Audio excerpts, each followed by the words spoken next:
This lecture is about robust standard errors. In other words, standard errors that correct for or incorporate information about heteroscedasticity and cluster dependence. So I'd like to start off by talking about the so-called linear regression assumptions. If you learned econometrics from a traditional textbook, you started off with a long list of assumptions under which ordinary least squares has a whole set of properties. And I would like to tell you something that may come as a surprise. Those assumptions are pretty much all nonsense. You don't actually need any assumptions for least squares regression. The question is, what do I mean by that? Well, you can always run a linear regression, and it's always a perfectly well-defined thing to do. You can always minimize the sum of squared vertical deviations. This gives you a way of trying to use a linear relationship to make predictions, one that has certain features, namely it penalizes errors more when they are farther away from zero, but it does so symmetrically. And as long as you're content with that interpretation, absolutely no assumptions are needed.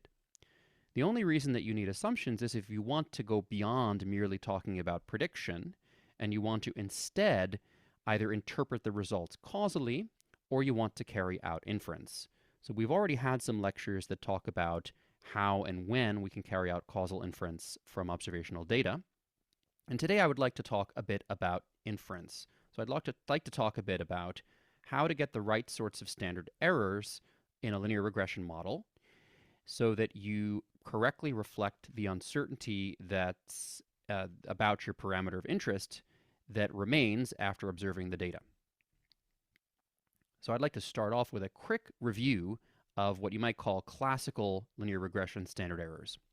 And let me tell you a bit about the framework that I have in mind today. So I'm going to keep life very simple, and I'm going to focus on a simple linear regression model of the form y equals alpha plus beta x plus u.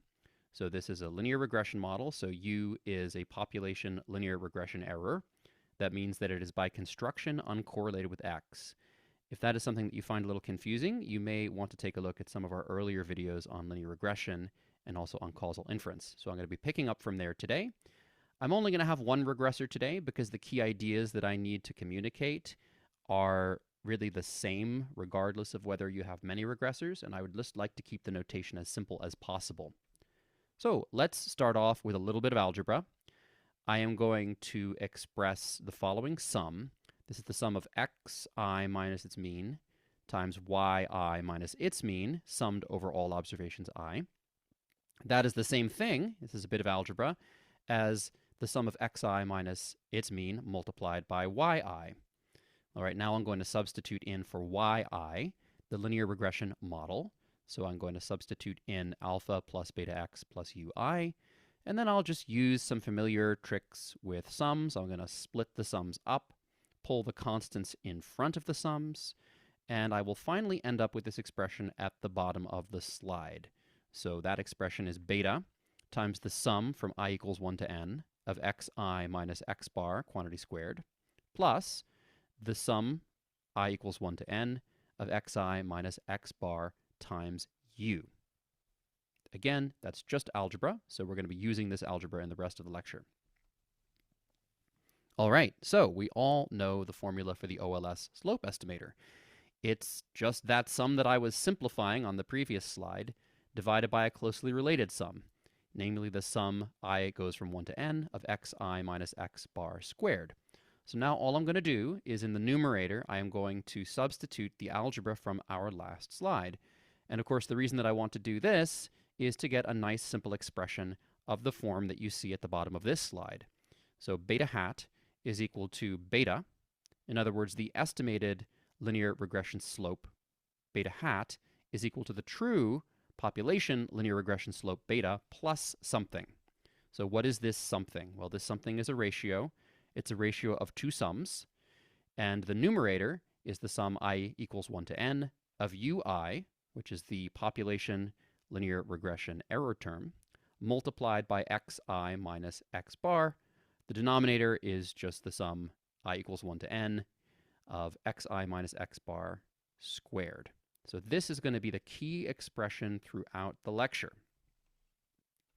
I'm going to be talking for the most part today about inference conditional on x. So this is basically treating the regressors as constants.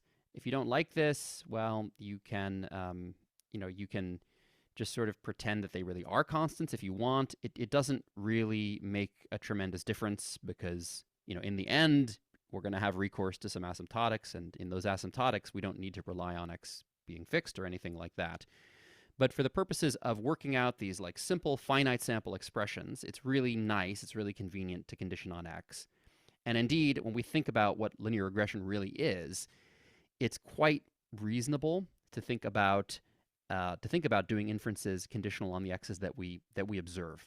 So with that throat clearing out of the way, let's use the expression from the previous slide to work out the finite sample variance. So what is the variance of the sampling distribution of beta hat? This is the least squares slope estimator. So I'm going to compute that variance conditional on the x's, which means that I can treat them all as fixed. So I am going to use the expression from the previous slide, and when I do that, I'm going to get the following. So I can pull out, first of all, beta is constant, so that constant shift does not affect the variance. Remember, variance is a measure of spread, so if I shift everything over, that doesn't change the spread. Beta is constant, just drops out of the variance calculation. The next thing I'm going to do is I'm going to take a look at that ratio. I'm going to take a look at that fraction. And I'm going to ask, well, given that I've conditioned on x, what do I know? What can I actually treat as a constant? And the answer is the denominator. So 1 over the sum I is 1 to n of xi minus x bar squared. That whole thing is some function of x, but if we've conditioned on x, it's a constant, so we can actually pull it out of the variance. And so what we're left with is a fraction where the denominator is very simple. So the denominator is just basically the squared differences between x and its mean, squared again. And the numerator is something a little bit more complicated. So again, I have conditioned on x. That means I can pull the denominator out. When I do that, I have to square it because of the properties of variance. Variance is not a linear operator. The variance of x, let's say the variance of a times w is a squared times the variance of w. So that's why the denominator is getting squared here. So that denominator is going to remain totally unchanged throughout the lecture. The lecture is all about the numerator. So the question is, how and under what assumptions can we simplify that numerator, which depends on u? And remember that u is the population linear regression error term. We're going to start off with the classical case. So if you have been taught econometrics from one of those old-fashioned books, this will undoubtedly be where that book begins. So conditional on all of the xi observations, let us suppose, this is an assumption now, let us suppose that all of the errors are uncorrelated with one another and have the same variance. In other words, we're assuming that the variance of the vector u given x, so that's a collection of all the x's there, and that's a collection of all the u's, is equal to sigma squared times the identity matrix. So if that's the case, then we can take a look at our expression for the numerator from the previous slide, and let's think about what we're going to get. Well, we have the variance of a sum. All right, the variance of a sum. Well, when is the variance of a sum equal to the sum of the variances? Well, it's precisely when all the terms in the sum are uncorrelated. But remember, we're conditioning on x, so we're treating those x's as fixed constants. So you just don't have to worry about the x's. This is the variance of a sum of these u's times constants. So because I've made this assumption about the variance of u given x being sigma squared I, life is very simple because each of these individual terms of the sum is uncorrelated with each of the others. Okay, so let's see how this works next. Now I can exchange the sum and the variance, which I've done in the first equality. And now, because I've conditioned on x, I can pull out xi minus x bar. Of course, when I do that, I have to square it. And I end up with the following relationship. So I've got the original variance of the complicated thing is now equal to the sum, I is 1 to n, of xi minus x bar squared times the variance of ui given x. But we've just assumed now that the variance of ui given x is sigma squared. So we can pull that in front, and we end up with a simple and familiar looking expression that gives rise to the classical standard errors for linear regression. And again, these standard errors do depend on an assumption. They depend on an assumption about how the second moment, so how the variance of u, is related to x. Because remember that by construction, in this linear regression model, x and u are going to be uncorrelated, but that it does not necessarily follow that the variance of u is unrelated to x. That was an assumption. So if that assumption holds, and I've repeated it at the top of the slide, then it turns out that the variance of beta hat given x takes a really nice, simple form. It's just equal to sigma squared divided by the sum of these squared deviations from x to its mean. So can we estimate this thing? Well, sure. All we'd have to do is plug in an estimate for sigma squared, and we have one handy. We could use the regression residuals, ui hat, and, we could make this usual degrees of freedom correction if we want, dividing by n minus 2 rather than by n, because we've estimated two parameters when we run the regression, namely alpha and beta. So we have alpha hat and beta hat instead of the true population parameters. And that gives us our familiar expression that is widely used, and in fact, it's the default in R. If you run LM, what kind of a standard error are you going to get out? You're going to get one that is computed using the formula in the middle of this slide. What can we say about this formula? Well, we can certainly say that as n goes to infinity, if I multiply that formula by n, now let's think about why I'm multiplying it by n. Take a look at the expression at the top of the slide. It's sigma squared divided by this sum of the deviations from x to its mean squared. Well, that denominator is growing. As I get more data, I am accumulating more deviations. I'm summing over more stuff. So as n goes to infinity, the denominator of that conditional variance is going to be going to infinity too. That makes sense. As we get more data, the variance of the sampling distribution of beta hat gets smaller and smaller and smaller and smaller. We know that has to be true because beta hat is, under very general conditions, a consistent estimator of beta. Okay, so if we wanted to analyze this variance estimator asymptotically, well, it's not very interesting to use the expression from the top of the slide. It's just heading to 0. So we've got to rescale it to get something that has a probability limit that's not 0. And the correct scaling is by n. And that actually comes out of the central limit theorem in the particular case that we have here of n independent observations. So rescaling that by n, I will get something that is not going to go to 0 in the limit. So that's basically adding a 1 over n to the denominator. So now instead of going to infinity, that denominator is just going to head to the variance of xi. The numerator, on the other hand, is going to head to sigma squared because we do have a consistent estimator of sigma squared, namely sigma hat squared.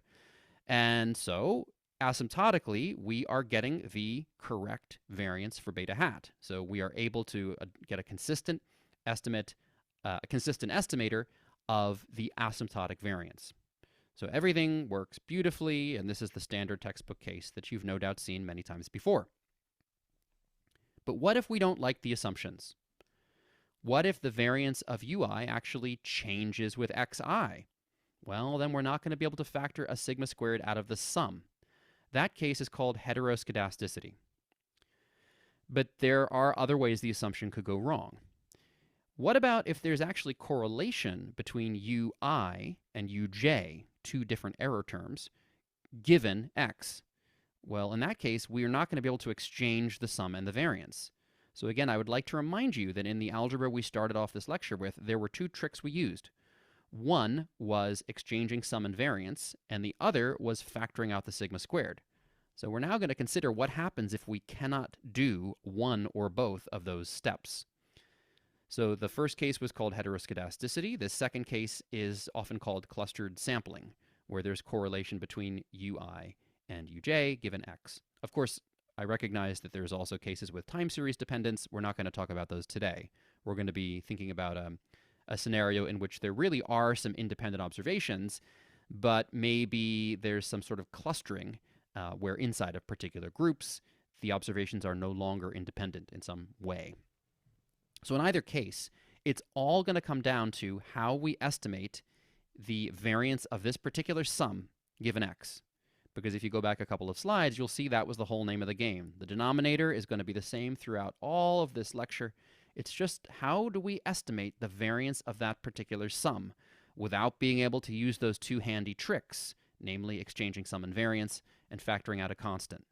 So I'm just going to say that one more time because I feel like quite often these topics of heteroscedasticity and clustering, they seem very obscure. They seem very abstract. I want to make them concrete. We did some algebra. That algebra involved trying to compute the variance of a certain sum. That sum is right here on the bottom of the slide. If you make some strong assumptions, you can compute that variance really easily. And it gives you the familiar formula that you know and love and the one that appears in R for computing standard errors of a linear regression slope. But what if you can't make those assumptions? Well, we've got to do something else. So the question is what? And the answer is, I'm about to show you. Let's start with heteroscedasticity. This is a Greek-inspired word. Literally, it means different scatter. So the idea is that the points are going to scatter differently around the regression line depending on the value of x. So homoscedasticity is the situation in which the variance of u given x, which because the mean of u is 0, the normalization that we typically use for linear regression forces that to be the case, right? We set the mean of the residuals to 0, in the population, the mean of the errors to 0. So the variance of u given x is the same as the expectation of ui squared given x. Let's call that sigma squared of x to make a sort of a simple functional relationship. So I'm saying the variance here of the u given x. Homoscedasticity is the case where that thing is constant, the case where that's just sigma squared no matter what x is. So we say that the errors are homoscedastic if this relationship holds. The variance of u given x is just sigma squared regardless of the value that x takes on. In contrast, we say that the errors are heteroscedastic, or we describe a situation called heteroscedasticity, when that variance actually varies with x. So when sigma squared as a function of x changes depending on which x you plug in. All right, let's look at a little picture that I made in R. On the left-hand side, we see homoscedastic errors. In other words, the errors, the vertical deviations between the regression line and the observed y values, they scatter the same way around that line regardless of the value of x. So it doesn't matter if you go far to the left, far to the right, or somewhere in the middle. On average, those points are about the same distance away from the line, up or down. On the right-hand side, in contrast, we have a case of heteroscedastic errors. So here I've created a kind of a funnel shape where the errors cluster very tightly around the line when x is close to 0, and they are much farther away from the line when x is 1. So you sort of see them fanning out around the regression line. That's not the only sort of a shape that you could have. Heteroscedasticity could look much more complicated. It could fan in the opposite direction. It could have some other sorts of weird patterns that don't look like a simple fanning out. So this is just an illustration. The point here is to see that the scatter of the points around the line is not the same for all values of x. It actually depends on x, and in this particular case, the scatter is increasing. So on the right-hand panel, the variance of the errors is increasing as x increases. All right, so let's now try to analyze heteroscedasticity. We are going to suppose that conditional on all of the x observations, the errors u are still uncorrelated, but their variance could depend on the particular value that x takes on. Okay, so let's see what happens. Again, the name of the game is to try to simplify the variance of this sum. That's all we've got to do. Once we can do that, we've got the answer. So, because we're still assuming that conditional on x these u's are uncorrelated, we can still exchange the sum and the variance. That's great. So the first step on this slide is exactly the same as the first step that we did before when we were looking at the classical assumptions. But now there is something new, and the new thing is that we no longer simplify the variance of u given x to just be sigma squared. Now it's a function that depends on x. So this expression looks very similar to the one we had before, except that we can't pull a sigma squared out.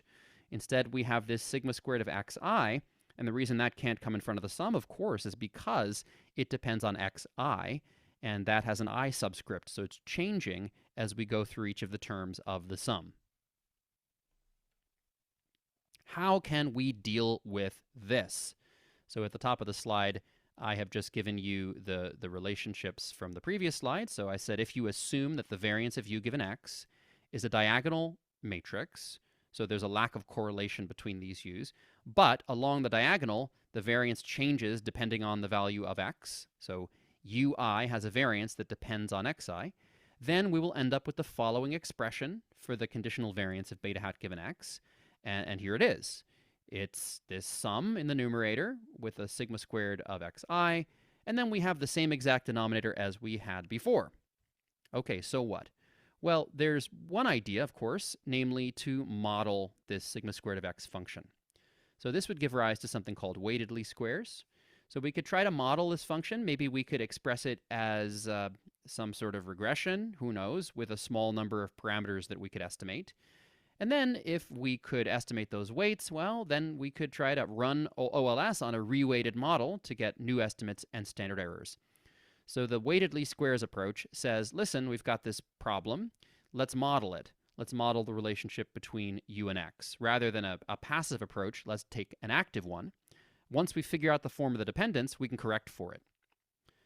So interestingly enough, that is not such a popular approach. Certainly in the past 20 years or so, 20, 30 years, weighted least squares has been very much out of fashion. So instead, people have said, look, don't try to model this function. Instead, just substitute ui hat squared for sigma squared of xi. And then proceed exactly as you did before. Run OLS. Don't do some kind of new reweighting or anything like that.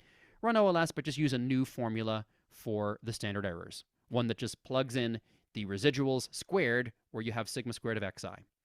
So if the first option was the kind of active approach, this you might be called the passive approach.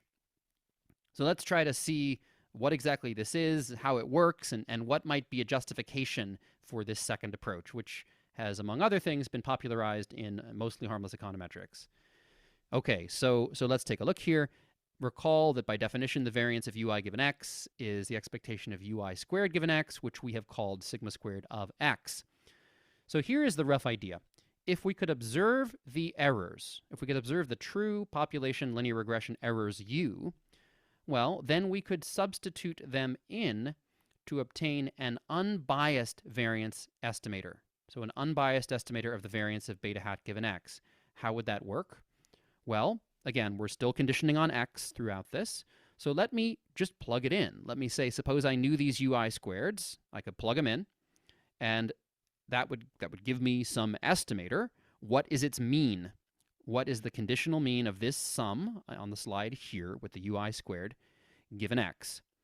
Well, okay, we can pull anything with an x out. We can use the linearity of expectation, and we get something nice and simple. That thing that's nice and simple is exactly the conditional variance of beta hat given x. All right, so sounds great. Let's just plug in those ui squareds. Well, the trouble is we don't observe them, so we can't actually do this. The idea of heteroscedasticity consistent standard errors is, well, let's just plug in something that we can observe for something that we can't. So what if we put in the squared residuals, u hat squared, instead of the squared errors? Does that work? Does that give us something that is unbiased? Well, not quite, but it does give us something that is consistent in the following sense. So let me explain what's on the bottom of this slide.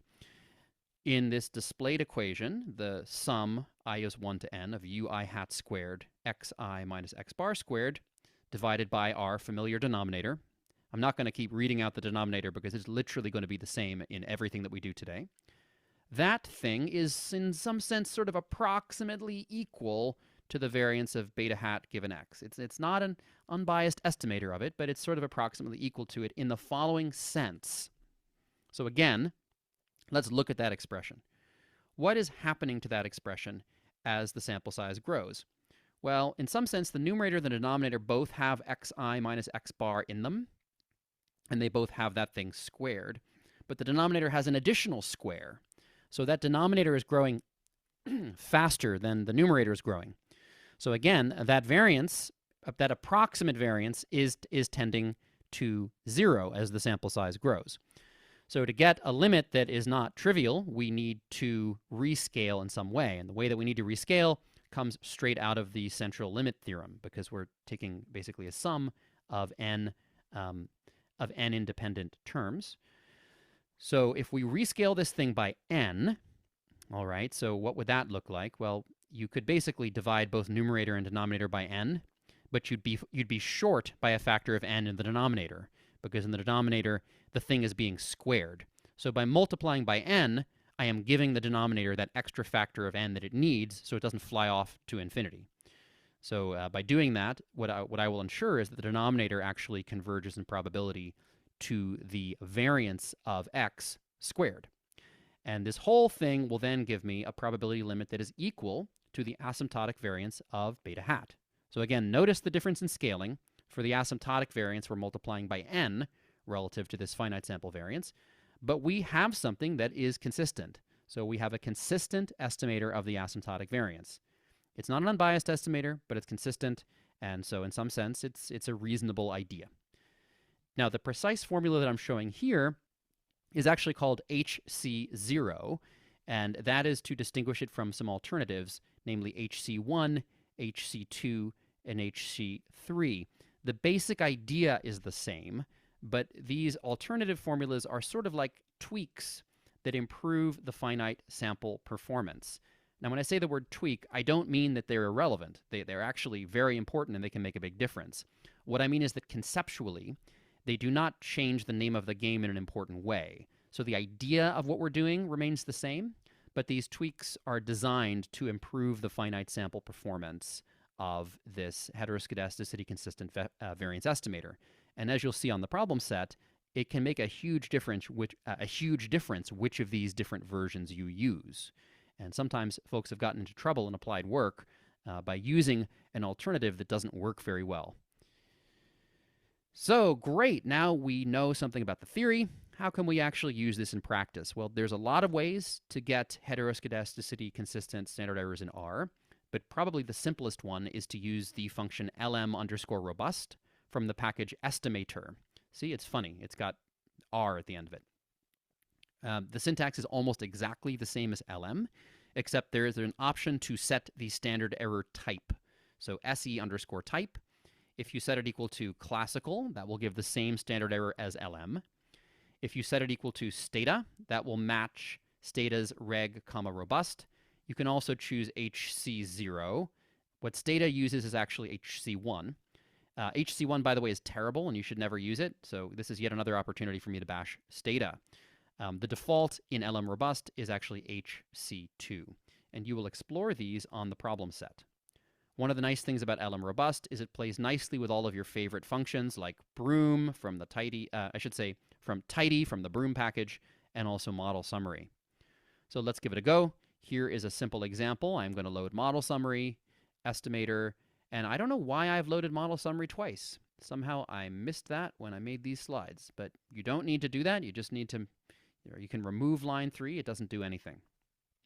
I will now run the regression using the classical standard errors in line 5. I'll call that reg classical. And I'll run another one using reg robust. So I will call it reg robust, I should say, using the function lm robust. And here I'll just set HC0 so that it's exactly the formula that we used earlier in the slides. And let's see what we get. This, by the way, is for my simulated data set. This is for the simulated data set I showed you earlier in the lecture. The one that had the variance fanning out, had the errors fanning out around the regression line in the rightmost panel, and had them nicely clustered along the line in the leftmost panel. So I'm using the simulation data from that experiment, but I'm using it for the case of heteroscedasticity. Okay, so so here we are, and you can look at the results. So notice that the point estimates are exactly the same.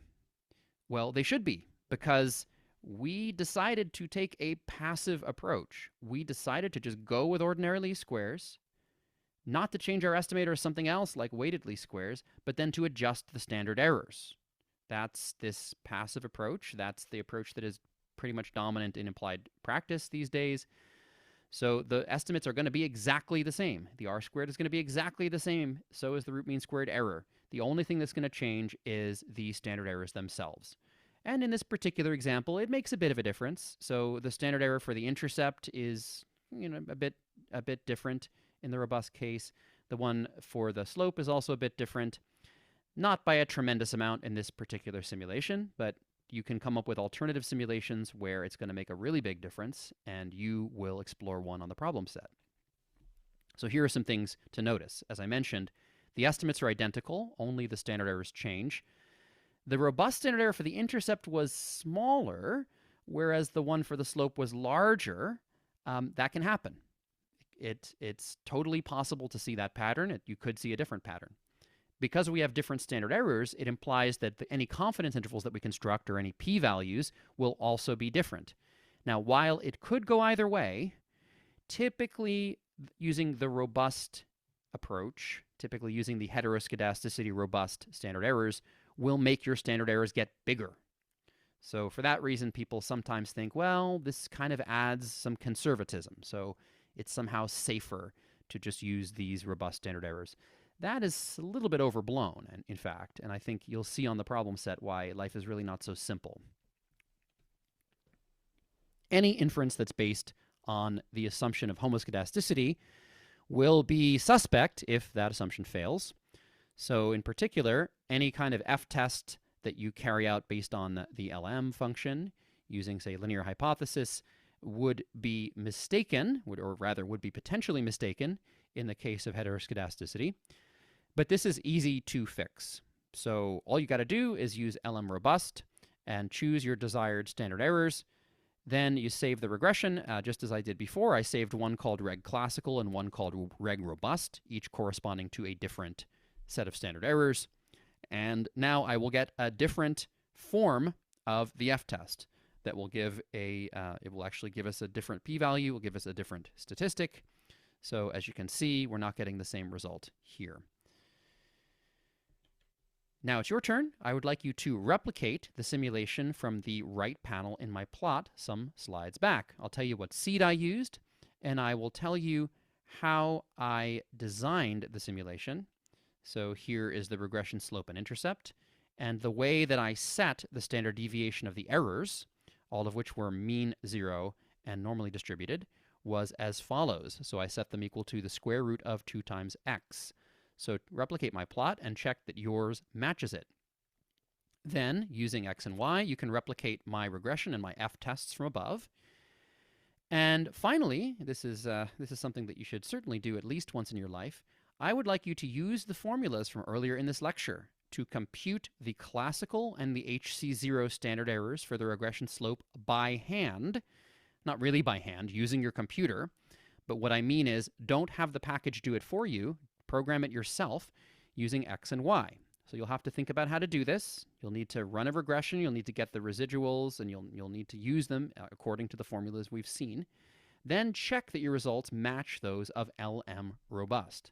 As usual, the solutions can be found on the course website, so I would strongly encourage you to pause the video at this point, think through the exercises, try to program them up, and then check your work against my solutions.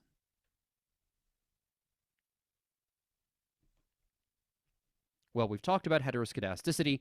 Now let's talk about clustering. The most common question that I get as an econometrician is, help, how should I cluster my standard errors? And the answer is, it depends, and it's very complicated. So today we are not going to be able to describe everything that there is to know about clustering.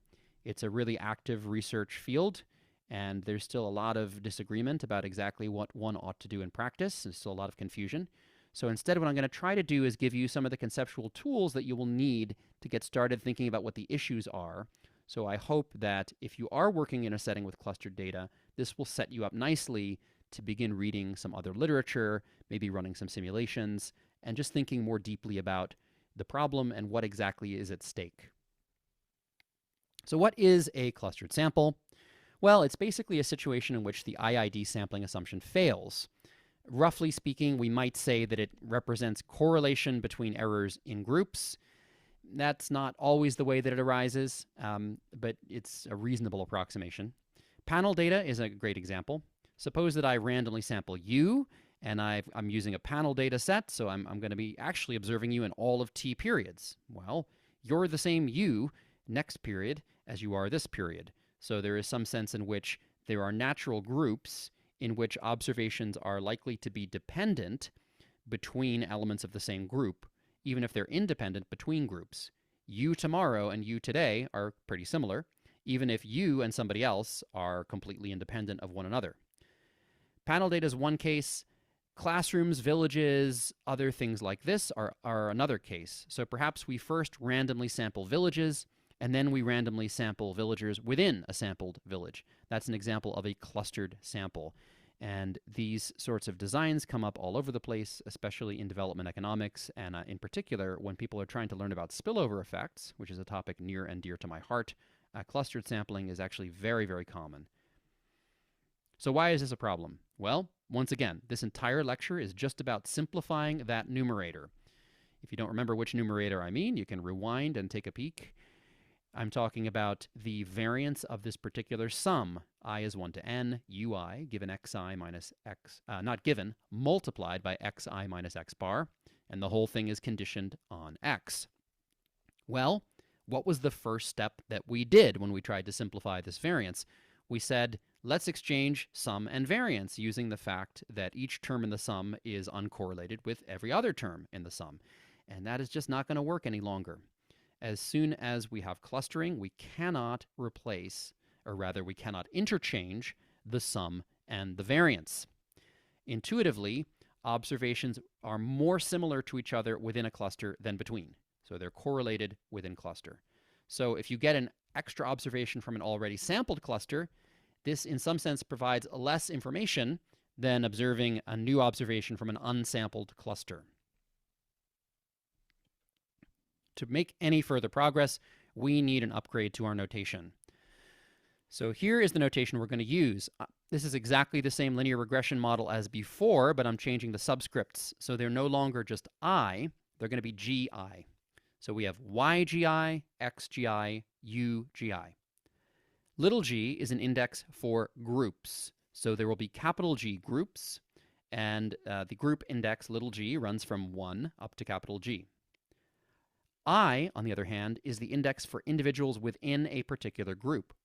So in the group little g, which is one of the groups we observe, there are ng individuals, little ng.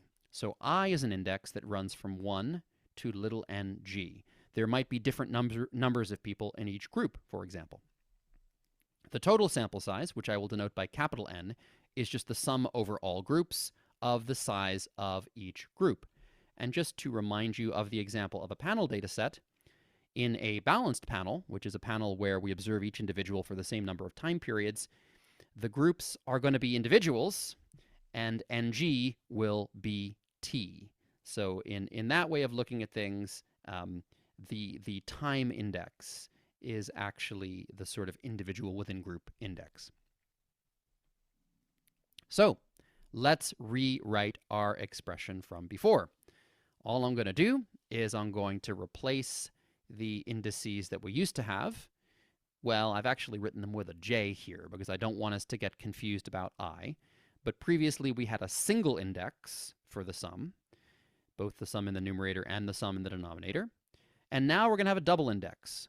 So to sum over every single observation, we're going to proceed in 2 steps. First, we're going to pick a group, and we're going to sum over all the individuals in that group. Then we're going to pick another group. We're going to sum all the individuals in that group, and so on until we've exhausted all the groups. Then we're going to take the overall sum of each of these separate sums.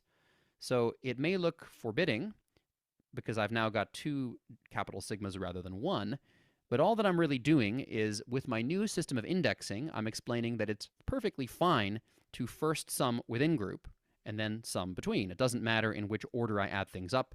As long as I add up all the things, I'm going to get the same sum. As before, the key is the numerator. The denominator is completely easy. We need one more upgrade. So I'm going to define some notation. The first notation I'm going to define is x tilde, which will be x minus its mean, so xgi minus x bar. So I'm gonna, and by the way, the x bar here is the average over all of the x's. So it's not an average within group. It's just an average of all the values of x. So I'm just forcing those x's to have mean 0 across all the observations in my sample. Now I'm going to define some vectors, and these will be vectors of errors and regressors for a given group. So I'm going to collect all of the errors in a particular group and stack them into a vector u. So this will be ug to denote group little g. That's the vector of ug1, ug2, ug3, all the way up to ug ng. So remember, each group could have a different number of observations. It's a bit tedious to have all this bookkeeping, but we need it for clustered sampling because it just could be the case that the groups are different sizes. We're going to do exactly the same thing for the covariates.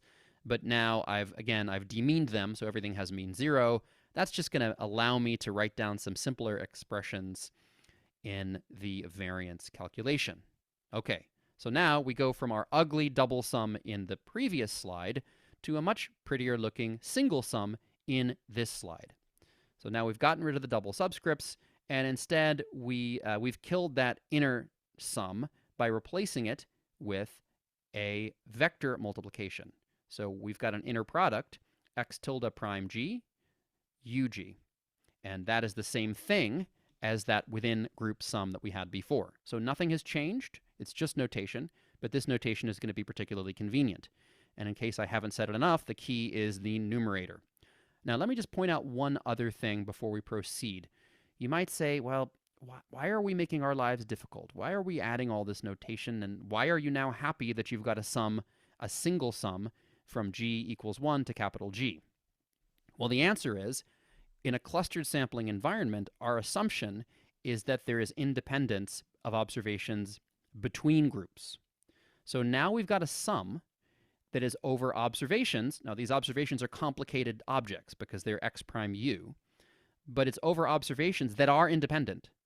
So we're now taking a sum of components that are uncorrelated with each other, and that is why everything is going to become a little bit simpler. So we've pushed the dependent piece of the problem into this vector multiplication. So if we've randomly sampled clusters, clusters are drawn at random from some population, then there's no correlation between them. All right, so as I just said, that means that, well, what can we do when we have independence? We can replace a variance, we can exchange a variance and a sum, just like we did before. So let's try it. Now we have the variance of the sum g equals 1 to capital G of x tilde prime g, ug, given x. I will interchange sum and variance. Now I've got the variance of x tilde g prime ug given x. All right, well, I'm conditioning on x, so I can pull out that x prime g tilde, but remember that variance is not a linear operator, it's quadratic. So when I do that, I've got to, I'm pulling the x prime out front, I've actually got to post multiply by x. So I've got x tilde prime times this expectation and x tilde at the end. I have also taken this, the variance of ug given x is exactly the same thing as the expectation of ug prime given x, and that's because these u's are by construction mean 0. Okay, so what have we got here? Well, we now have the sum from g equals 1 to capital G of this vector x prime times this matrix sigma times this other vector x. So what do we end up with? We end up with a relatively simple looking expression. And now we're going to do exactly what we did before. We're going to say, well, unfortunately, I don't actually know this sigma g. So what is this sigma g? Well, this is actually capturing the within cluster correlation. This sigma g is this variance matrix of the u's that says, look, the u's within group can be correlated with each other. If this is a panel and we're looking at your wage and you're experiencing some labor market shocks every period, well, you know, you're going to be in a certain industry, you have a certain educational background, those shocks are likely to be correlated, let's say. So the sigma g allows within cluster correlation. It also allows for heteroscedasticity. And the key is to notice that sigma g has a g subscript on it. Why? Well, because what does sigma g represent? It's the expectation of UG prime given XG. So that sigma G matrix can be different for every single individual because it can depend on that individual's values of X. Which values of X? Well, all of the values over all of the time periods. So that's if you were thinking about it as a panel. If we're thinking about it as villages, these could be like the error terms for a number of people who all live in the same village. And what this is saying is that the dependent structure between those errors within a village could depend on the covariates of everybody in the village. All right. So this is going to allow for within cluster correlation, and it's also going to allow for heteroscedasticity. So everything is great except for one big problem. We don't actually know sigma G. So what do? Well, just like in this Huber-Eicher-White approach for heteroscedasticity, consistent standard errors, what we're going to do is replace sigma G, which we don't know, which we can observe, with the residuals U hat G prime. So we construct this matrix by taking the outer product of that vector of residuals within a given cluster. And, well, what do we get? Well, we get this formula on the top of the slide, and I've said, well, the variance of beta hat given X is approximately equal to that formula on the right. It's exactly equal to the formula on the left with sigma G in it. Trouble is we don't know sigma G. And it's sort of, in some sense, approximately equal to that formula on the right. In what sense is it approximately equal? Well, again, if we take a look at the numerator versus the denominator has an x prime x in it, but that thing is being squared. So as we accumulate more and more clusters, in other words, as G goes to infinity, that denominator is growing relative to the numerator. So the variance of beta hat given X shrinks. It tends to 0. We have a consistent estimator. Well, that means that if we want to talk about asymptotics, we're going to need a different scaling. So if we scale the thing up by G, scale it up by the number of groups, notice this is different than N. We are not scaling it up by the overall sample size. We're scaling it up by G. And this falls out from the central limit theorem, basically, because the central limit theorem here relies upon capital G independent observations. Not capital N, but capital G. Because remember, we are allowing for dependence within those clusters, but we're saying there's independence between them. So when we scale up by G, then that gives us that extra factor we would need in the denominator. So you could think about writing this as divide the numerator by G, divide the denominator by G. You're missing a factor of G in the denominator because of the square. Multiplying by G in the numerator puts it back in. So if we do that, we get an expression that is going to converge in probability to the asymptotic variance of beta hat as the number of groups, not the number of observations, but the number of groups goes to infinity. So we started off, just to rewind, with a very, very strong assumption that there was no dependence between any observations and the variance of the error did not depend on X. We then relaxed the second part of that. We relaxed that variance assumption, and we looked at these heteroscedasticity consistent variance estimators. We found that they were consistent for the asymptotic variance of beta hat under that assumption. Now we wanted to introduce some dependence between observations in certain groups, and we had to change our approach. Now we're not, in effect, we don't have as much information. In effect, our variance is going to depend not on how many individuals there are, but on how many groups there are.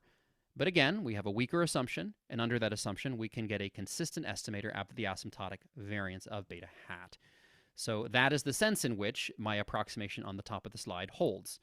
And you may say, well, isn't that quite hand-wavy? And of course the answer is, yeah, to some extent. But that is how these standard errors are used in practice. We use the asymptotic variance as a justification for treating the formula at the top of the slide as an approximation to the finite sample inference statement that we would like to make, but that we usually don't have a clear justification for. Okay, so you may say, well, looking back to that heteroscedasticity simulation that you showed us, it didn't really make much difference. And granted, I promised you that on the problem set, you'll see some examples where it could matter. But what about this clustering? I mean, who cares? Maybe that, too, doesn't make any real difference. Well, I would like to show you a simple example. This is an example where we can actually get some analytical traction on the problem, where we can actually do some exact derivations to see precisely what's going on. This is a simple problem that shows that it can make a tremendous difference whether you have clustered sampling or not. The point here is that if you really have n independent observations, you've got a lot more information on the whole than if you have g groups, and inside those groups you have correlated observations. So to see how this works, I'm going to consider the simplest, interesting example. This is in some sense a minimal working example. It has only the crucial stuff and has none of the extra bells and whistles. So let's assume that all of our groups are exactly the same size.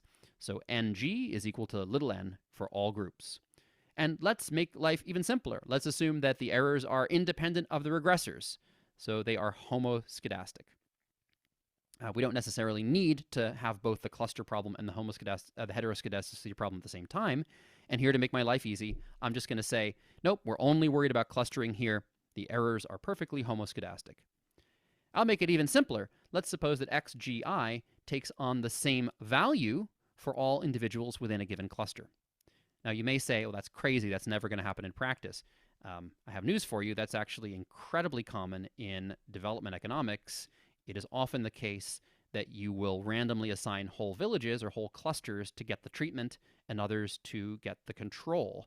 So this is maybe my homoscedasticity assumption's a bit strong, but this one that x takes the same value for everyone in a given cluster is actually quite common. My next assumption is going to be that the error term UGI has two components. There is an individual-specific error, I'll call it epsilon GI, and then there is a group-specific error, eta G. So the way that I will structure this is the group-specific unobserved error eta G will be independent across groups, but of course it's the same for everyone within a given group.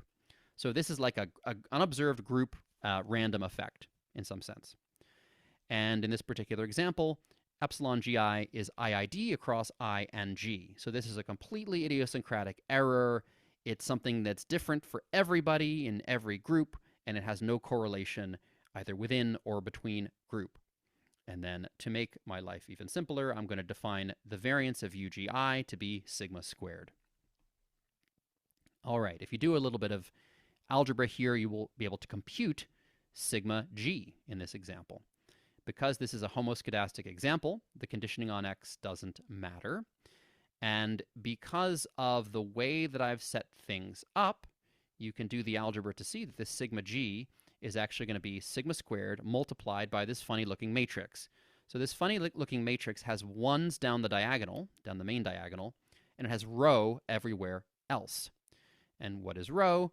Well, rho is the variance of eta G divided by sigma squared. So rho is going to be large. By the way, rho is a correlation. Rho is going to be large when there is a lot of shared variation inside of a cluster. So remember what sigma squared was. Sigma squared is the overall variation, the overall variance of UGI. So we're looking at the share of that variation that comes from eta G.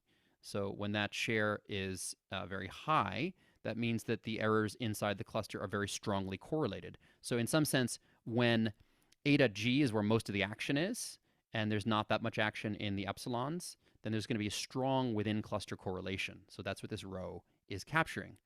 And if you want to write it in a simpler form, a sort of a matrix form, you can write it as follows.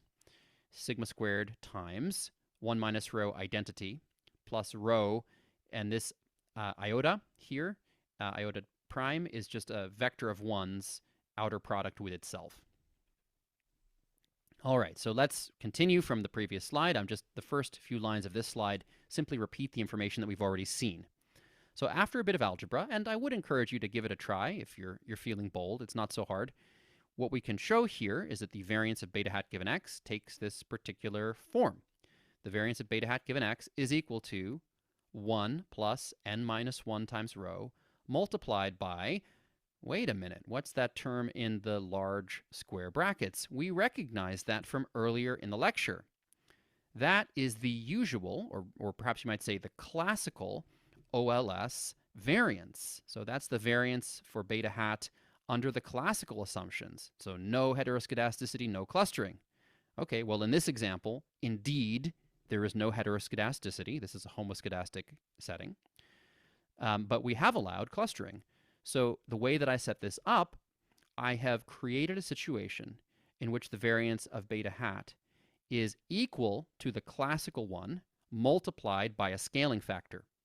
So this particular example is simple because it's a situation in which the cluster dependence just scales up the usual OLS slope variance by a factor of 1 plus n minus 1 times rho. So this one is particularly easy to analyze. The reason this is convenient is we can ask the following question. Suppose that this cluster dependence were present, and suppose that we didn't do anything about it. So suppose that we just used the usual, the sort of classical variance estimator for beta hat. Well, then we'd be using this sigma squared over x minus x bar squared thing, and we would get a standard error by plugging in sigma hat, and we'd say, great, okay, here are our confidence intervals, here are our p-values, we're happy. Okay, so I'm now going to ask the question is, how far wrong would we be by ignoring this cluster dependence when it is in fact present? And the answer is we'll be wrong by a proportional factor of 1 plus n minus 1 times rho for the variance. So does this matter? Well, actually, yes, it does. And if you think about what n minus 1 times rho equals, so what is n? Well, n is the number of individuals in the group. So I have assumed here that every group has the same number of individuals. So let's make life simple. Let's suppose that each group has perhaps 100 people. Okay, so then n minus 1 would be 99. So what is rho? Well, rho is that intra-group correlation between the errors. Rho is the extent to which a u for me and a u for you are correlated if we're in the same group. Okay, so well, what is that rho going to be equal to? Well, it could be equal to, I don't know, perhaps it equals some sort of small number. Maybe rho equals 0.1. There's a small amount of correlation between people in the same group. Well, okay, so 99 times 0.1 actually is approximately 100 times 0.1, which is about 10. So let's think about this. Even if rho is as small as 0.1, if you have relatively big groups, so I was giving you an example where this n minus 1 is around 99, so I've got about basically 100 divided by 10, we could be getting a scaling factor of 10. Actually, it would be 11 because we're adding 1. So the point I'm trying to make here is even if rho is quite small, when the groups have a large number of individuals in them, the scaling factor can be quite sizable. So why? Well, here's how to think about it. Imagine, just for the sake of argument, that there were only 2 groups, and each of them contained 1,000 people. Well, then there's really not that much independent information, because all those 1,000 individuals in each group are dependent with each other. That's not a great scenario. You would much rather have sort of, let's say, 1,000 groups of 2 people, because in that case, n minus 1 would just be 1, and even if rho was fairly sizable, even if the 2 individuals inside each of those groups were quite correlated with each other, you wouldn't get such a big multiplier. The point here is that you would love for your sample size to mainly come from independent observations if you can.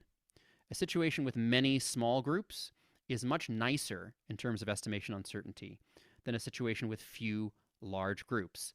And it's pretty easy to see why using this simple example. How do we get clustered standard errors? Well, again, we can just use lm-robust, which is why it's a nice package. So you just set the argument clusters to the name of the grouping variable. So if you had a grouping variable called village, and the villages all have names, or the villages have numbers, or something like this, all you would do is set clusters equals village. You can, again, choose the standard error type. You can choose CR0, CR2, or Stata. The default is not Stata, it is CR2. In every other respect, though, this is going to be exactly the same as LM. So I talked about before, in the case of heteroscedasticity consistent standard errors, that what we're doing here is taking what you might call a passive approach. We are not finding a new estimator. We are not doing some kind of complex reweighting and trying to estimate a model of dependence. Instead, we're just using OLS, and we are then going to adjust our standard errors. Again, whether that's a great idea or not, I'm not actually completely convinced. It's definitely been the dominant practice for the past 20 years or so, but arguably things might have gone a little bit too far in that direction. That's my editorial for you. But the point I'm trying to raise is that the estimates will be exactly the same. We're going to get exactly the same estimates as if we did not adjust for clustering, because clustering only affects the standard errors.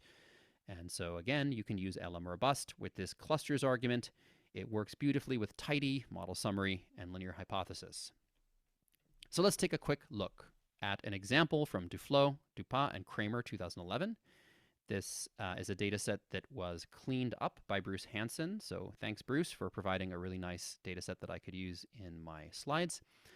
This is an experimental study of 121 schools in Kenya.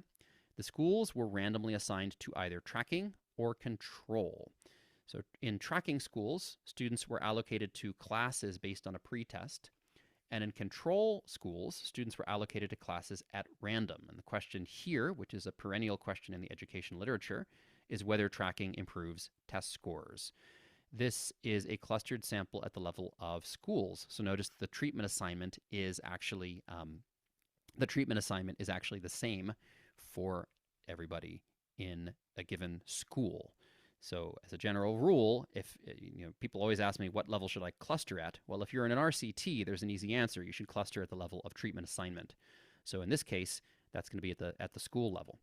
And another way of thinking about this is, well, there's going to be correlation within schools, but not between. Why not between? No, we're imagining that we've got a random sample of schools.